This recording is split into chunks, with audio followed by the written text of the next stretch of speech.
وبرکاتہ۔ سوال یہ ہے کہ حالات جنابت میں ہم بستری کے بعد حالات جنابت میں ناپاکی کی حالت میں گھر سے باہر نکلنا جائز اور درست ہے؟ اس سلسلے میں ایک حدیث ملاحظہ ہو۔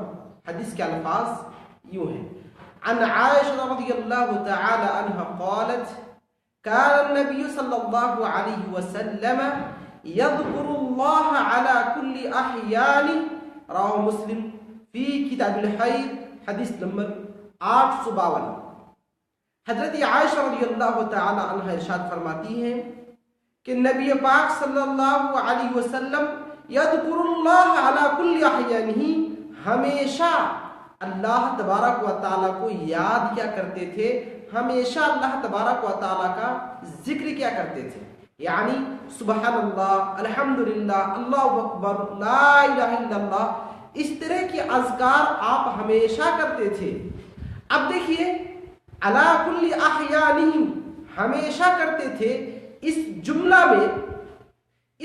میں آپ کی ہر حالت داخل ہے، چاہے وہ پاکی کی حالت ہو یا ناپاکی کی حالت ہو، ہر حالت میں ذکر و اذکار کرتے تھے۔ یہ معلوم ہوا کہ اگر ہر حالت میں اللہ تبارک و تعالیٰ کا ذکر کرنا، اللہ کو یاد کرنا، ذکر و اذکار کرنا اگر جائز و درست ہو سکتا ہے تو پھر ناپاکی کی حالت میں گھر سے باہر نکلنا جائز کیوں نہیں ہو سکتا؟ اس میں کیا حرج کی بات ہے؟ اس میں کوئی حرج کی بات نہیں ہے۔